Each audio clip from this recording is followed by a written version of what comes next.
കണ്ണൂർ എയർപോർട്ടിൽ ഒരു മനുഷ്യമൃഗമുണ്ട്. യാത്രക്കാർ ശ്രദ്ധിക്കുക. കണ്ണൂർ എയർപോർട്ട് വഴി യാത്ര ചെയ്യുന്ന, പ്രത്യേകിച്ച് ഒറ്റയ്ക്ക് യാത്ര ചെയ്യുന്ന സ്ത്രീകളുടെ അറിവിലേക്ക് എനിക്കുണ്ടായ ഒരു ദുരനുഭവം ഇവിടെ പറയാൻ ആഗ്രഹിക്കുന്നു. 2 ദിവസം മുന്നേ കണ്ണൂർ എയർപോർട്ടിൽ നിന്നും റാസൽ കൈമയിലേക്ക് ആയിരുന്നു എന്റെ യാത്ര. ഫെബ്രുവരി 4 കൃത്യസമയത്ത് എയർപോർട്ടിൽ എത്തി. ഞാൻ ബോർഡിംഗ് പാസ് എടുക്കാൻ കൗണ്ടറിൽ ചെന്നപ്പോൾ എന്റെ അനുവദനീയമായ ലഗേജും ഹാൻഡ് ബാഗും കൃത്യമായ തൂക്കം തന്നെയായിരുന്നു. കൂടാതെ എന്റെ ജോലിയുമായി ബന്ധപ്പെട്ട് വിലപിടിപ്പുള്ള ഡോക്യുമെന്റ്സ് അടങ്ങിയ എന്റെ ലാപ്ടോപ്പ് കൈവശമുണ്ടായിരുന്നു. എല്ലാ യാത്രയിലും ഞാൻ കൂടെ കൊണ്ടുപോകാറുണ്ട്.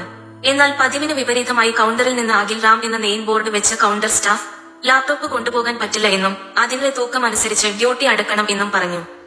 അതും ലാപ്ടോപ്പും ബാഗിന്റെയും വെയിറ്റ് കൂടാതെ എക്സ്ട്രാ ബാഗേജ് കൊണ്ടുവന്നു എന്ന രീതിയിൽ അതിന്റെ ചാർജും കൂടി ടോട്ടൽ 10,400 രൂപ അടച്ചാൽ മാത്രമേ യാത്ര ചെയ്യാനാകൂ എന്ന് പറഞ്ഞു. ഈ സമയം ഇതേ ഫ്ലൈറ്റിൽ യാത്ര ചെയ്യുന്ന എന്റെ കസിൻ ബ്രദർ ഉണ്ടായിരുന്നു. ഹാൻഡ് ബാഗ് ഒന്നുമില്ലാത്തത് കാരണം ലാപ്ടോപ്പ് കൊണ്ടുപോകാം എന്ന് പറയുകയും അതനുസരിച്ച് കൊണ്ടുപോകാൻ ശ്രമിച്ചപ്പോൾ അവന്റെ യാത്ര മുടങ്ങും എന്ന രീതിയിൽ അവനെ ഭീഷണിപ്പെടുത്തി. അത് കൊണ്ടുപോകാൻ സമ്മതിച്ചില്ല.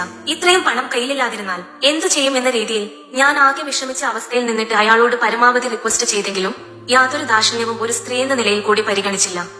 ജോലിയുമായി ബന്ധപ്പെട്ടതിനാൽ എനിക്ക് ലാപ്ടോപ്പ് കൊണ്ടുപോയി മതിയാകും. ജോലിയിൽ നിന്ന് ഒരാഴ്ചത്തെ അവധിയെടുത്ത് വന്നതായിരുന്നു. ചെറിയൊരു ശാരീരിക ബുദ്ധിമുട്ട് ആയതുകൊണ്ട് ഹോസ്പിറ്റൽ ചെക്കപ്പിന് കൂടി വന്നതായിരുന്നു ഞാൻ. യാത്ര മുടങ്ങും എന്ന അവസ്ഥയിൽ എന്നെ എയർപോർട്ടിൽ കൊണ്ടുവന്ന മാമനെ വിളിച്ച് ലാപ്ടോപ്പ് തിരിച്ചു കൊടുക്കാം എന്ന് കരുതി. എന്നാൽ അതിനും അനുവദിക്കുന്നില്ല എന്ന ക്രൂരവും ധിക്കാരപരമായ യാതൊരു മനസ്സാക്ഷിയില്ലാതെ ഒരു മറുപടിയാണ് ഇയാൾ തന്നത്. ഡ്യൂട്ടി അടക്കാൻ തയ്യാറില്ലെങ്കിൽ ഇവിടെ വേസ്റ്റ് ബാസ്ക്കറ്റിൽ ലാപ്ടോപ്പ് നിക്ഷേപിക്കുക എന്നാണ് അയാൾ പറഞ്ഞത്. എന്തു ചെയ്യുമെന്ന് അറിയാതെ എയർപോർട്ടിലെ ചെയറിൽ ഇരുന്ന് കരയുന്നത് കണ്ട് അവിടുത്തെ നോർത്ത് ഇന്ത്യൻ എയർപോർട്ട് സുരക്ഷാ ഉദ്യോഗസ്ഥർ വരെ അനുഭാവപൂർവ്വം പെരുമാറിയെങ്കിലും മലയാളി കൂടിയായ ഈ ഉദ്യോഗസ്ഥന് യാതൊരു മാറ്റവും ഉണ്ടായില്ല. ഒടുവിൽ വിദേശത്തുള്ള ഹസ്ബൻഡിനെ വിവരം അറിയിച്ചതിന്റെ അടിസ്ഥാനത്തിൽ ലാപ്ടോപ്പ് എന്തായാലും കൊണ്ടുവരണമെന്നും ഇല്ലെങ്കിൽ അത് ജോലിയെ സാരമായി ബാധിക്കുന്നത് കൊണ്ട് അദ്ദേഹം പണം ട്രാൻസ്ഫർ ചെയ്തു തരികയും അവസാന നിമിഷം ഡ്യൂട്ടി അടച്ച് എനിക്ക് യാത്ര ചെയ്യേണ്ടി വന്നു. എയർപോർട്ടിൽ അനുഭവിച്ച മാനസിക ആഘാതത്തിൽ നിന്ന് ഞാൻ ഇപ്പോഴും മോചിതയായിട്ടില്ല. ഡ്യൂട്ടിയിലും കയറിയിട്ടില്ല.